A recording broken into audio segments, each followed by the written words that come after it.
welcome to the superhero scene. My name is Joe. Before we get into the video, I just want to say thank you to all my subscribers. If you want to join our superhero team, it's free. Click subscribe, hit the notification bell to all.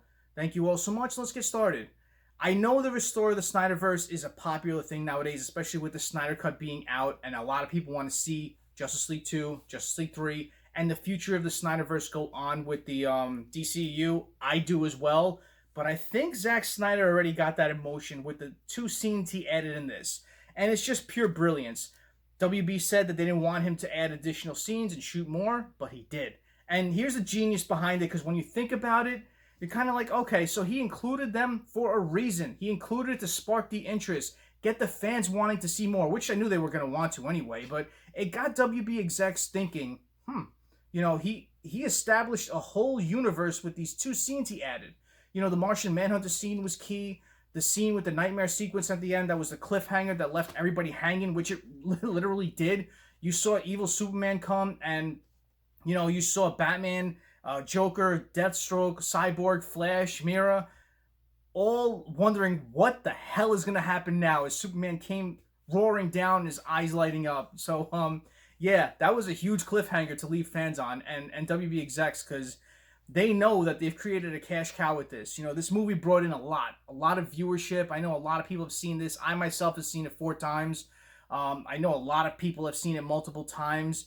You know, just the revenue that it's created with HBO Max, with the merchandising, with the shirts they put out, with the action figures coming out, with the Blu-ray coming out. It's just a lot. And I think this movie is going to be a huge success, where I think they're going to want to continue this going forward. So it's up to them to see what they want to do. But Snyder helped this. I know a lot of fans want to restore the SnyderVerse, but Zack Snyder adding this really started this. It really piqued the interest of where they could really take this. You know, what movies going forward, what it's going to do. You know, he omitted stuff from this too that could actually lead to other things too. You know, he wanted to include the Robin death in this with Dick Grayson.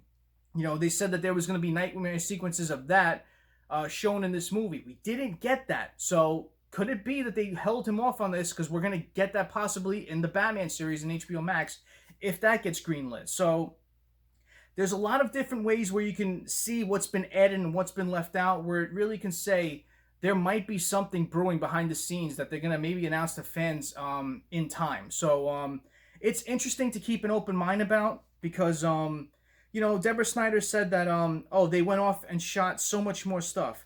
And I go, we literally shot 1 scene, like 1 additional scene. I shot 3 days here. That's it. That's what we've captured. So they already said they only shot that 1 scene, but that 1 scene means so much. It really does. It really adds a lot to where a lot of fans are going to demand to see this. And you're going to get a lot of, you know, a lot of executives that are going to want to work with Snyder with this in the future, hopefully. You know, there is money to be had in this. There is a huge fan base that loves Zack Snyder and, you know, the team he puts together to work on movies and his vision. So I think it's genius on his behalf to add these 2 scenes, because if he didn't add it, it could have just been the Snyder Cut and that's it. But him adding this really develops that world where, oh, wow, there's a lot we can add here. There's a lot where we could take this universe and, you know, let's do it. Let's go ahead and do it. So very interesting when you're watching this movie. It's the first thing that popped into my head, where they didn't want him to shoot more. And he's like, you know what? If I add this, maybe we can get more of our movies made. You know, that's probably what the thinking was behind this. Maybe he didn't think of about that. But as an outside fan thinking about that, I'm like, it makes total sense. You know, he didn't put this certain scene in. He added these 2. So I think there's more that's going to come out as we go on with time with this. I think this is going to be, you know, we all know the Snyder Cut was going to be a massive success. A lot of fans were hoping and wanting to see this movie, and we finally got it, and it was beautiful. Spoiler alert, I want to talk about the movie a little bit. I thoroughly enjoyed it. The only thing I really didn't like was that new Wonder Woman theme that they used. So repetitive in this movie. I just didn't like it. I think it took away from certain elements in the scene. But aside from that, I absolutely love this movie. The character building was phenomenal. I love how it went from Man of Steel to BVS to the Snyder Cut, and it's literally the ending sequence of one movie was the beginning of another. I absolutely love that, because you could watch one after another. I think it's awesome the way that Snyder does that with his movies. The character building with each character was phenomenal in this. The storytelling was great. You know, the mother boxes, you know, we actually saw of how they awoken. We always heard how Snyder talked about how he wanted to do that, and we actually got to see it where we didn't see it in the theatrical cut. Superman's return had meaning behind why they wanted to do it, and they thought that bringing him back would automatically have them not want to stay around to fight Superman. So that's another thing. It added a lot to bringing Superman back, where we didn't get that in the theatrical cut.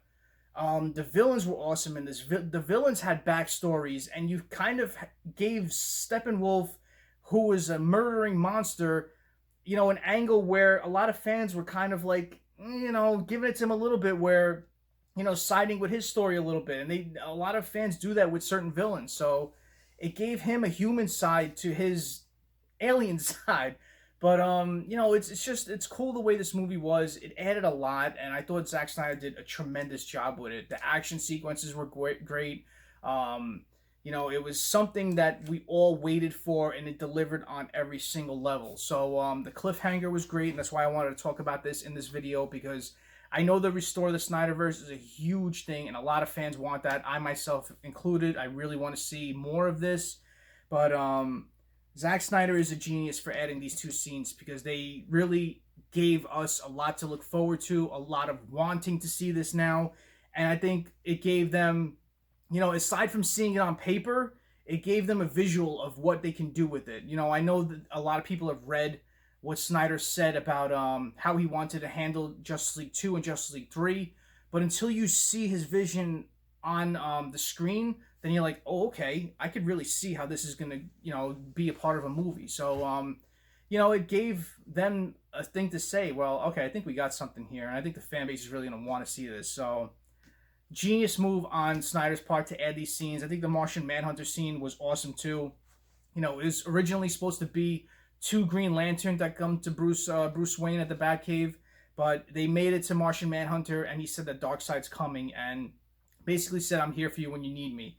And seeing him fly off with his arms back, it was just awesome. It really was. I really love what Zack Snyder did with this movie, and I hope we get to see his vision go forward with Justice League 2 and 3 and whatever they want to do with it. I know there's rumors of him coming back they're already in the works with Justice League 2 and 3, but it's more behind the scenes. They're talking about it. There's rumors of him taking on Wonder Woman 3, which I already assumed it was going towards Patty Jenkins to finish off the trilogy. But we'll see what happens. But I think he did a masterful job with the Snyder Cut. I absolutely adore this movie.